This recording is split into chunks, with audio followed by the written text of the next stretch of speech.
Food for Thought is the part of the podcast where I bring you a story, a real person, a real moment, something that made me stop and think. Sometimes it makes me laugh, sometimes it makes me a little angry, and sometimes it makes me feel like we're going to be just fine. Today's story is one of those all three at once situations.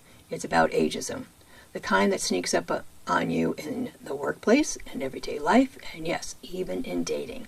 And it's about what it looks like when we refuse to accept the narrative that says you're past your peak. So let me tell you about Matlock. It took me a minute, but I started watching the new Matlock series starring Kathy Bates.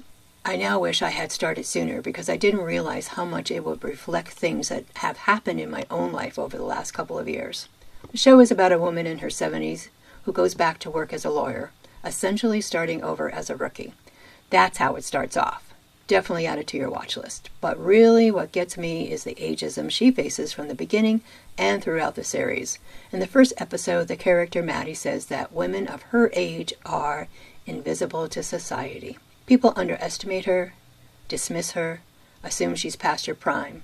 Sound familiar? Here's why this resonates so deeply with me. I retired in November of 2024 after experiencing ageism in the workplace. I've been working since I was 15.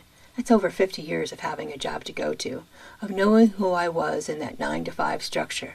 So when I made the decision to take early retirement, I had to ask myself, was this the right choice?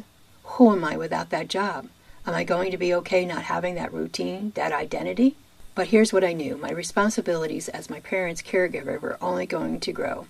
I had a lot on my plate, and honestly, the workplace that pushed me out because of my age didn't deserve my energy anymore. So yes, I did make the right decision.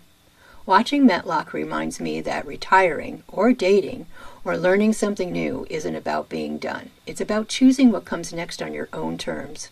Kathy Bates' character shows up, uses people's assumptions against them, and she proves she's got more to offer than anyone expected. And you know what? So do we. Whether it's dating at 66, 76, 86, starting a podcast, or just figuring out this next chapter, we're not done. We always have something on the back burner. We're just getting started.